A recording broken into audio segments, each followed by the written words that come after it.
What to plant and when. So we get to plant spring, summer, fall. We got 3 seasons. Spring and fall, cooler weather times, we can grow things that you eat the leaves of or the roots of. What are some leaves that we eat? Spinach, collard greens, lettuce, kale, Swiss chard. What are some roots we eat? Carrots, beets, turnips, radishes, absolutely. In the summer, we grow things that create a big green plant that makes a flower. A bee comes and pollinates that flower, and then it creates some kind of fruit. What are some examples of that? Tomatoes, green beans, squash, peppers, zucchini, pumpkins.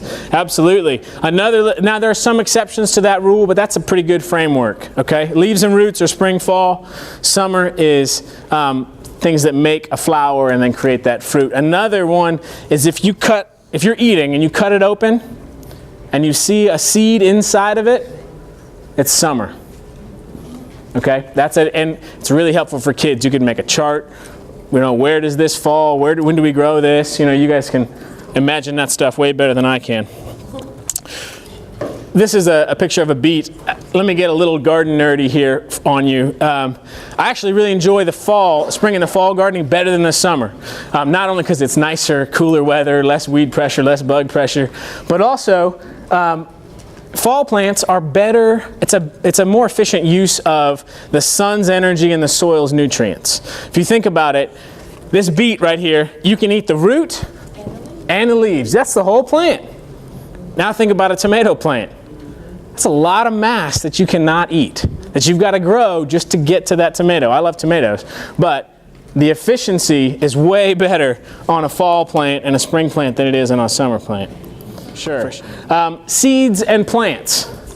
You can do both. Some things you've got to plant as transplants. Tomatoes, green peppers, and eggplant are the 3 main ones that you've got to start as seedlings. If you wait till it's warm enough to go put a seed in the ground, they grow so slowly that it's going to take forever to get your tomatoes, peppers, and eggplant. Do this in your classroom. I mean, this is a great way. In a windowsill, you know, you just have it can be any container. Some people I've seen even do little newspaper cups, you know, and then you plant that whole thing and it breaks down in the soil. That's fine. You can buy seeds, you can buy plants. Pretty much everything you can do as seeds or plants except for those 3. You need to make sure that you do those as seedlings. What's going to get kids excited? Roots, root crops. It's a treasure hunt, right? Everybody loves not seeing a carrot and then pulling it out of the ground. That's amazing. So pulling potatoes out of the ground, that's a great harvest day. What else? Sugar snap peas are delicious. And kids will pick them and just eat them like candy right there in the garden, and that is great to see.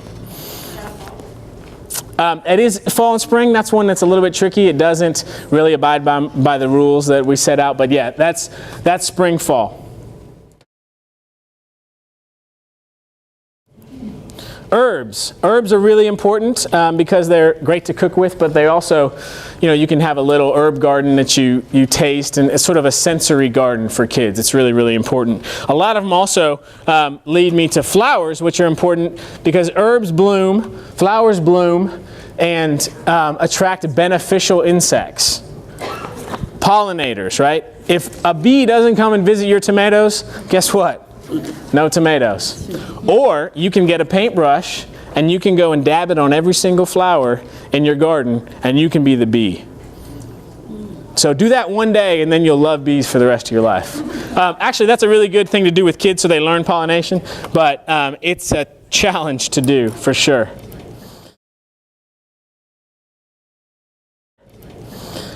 Let them pick. Again, this is my kid. This is a while ago. Let them pick what to grow, right? Give them a seed catalog.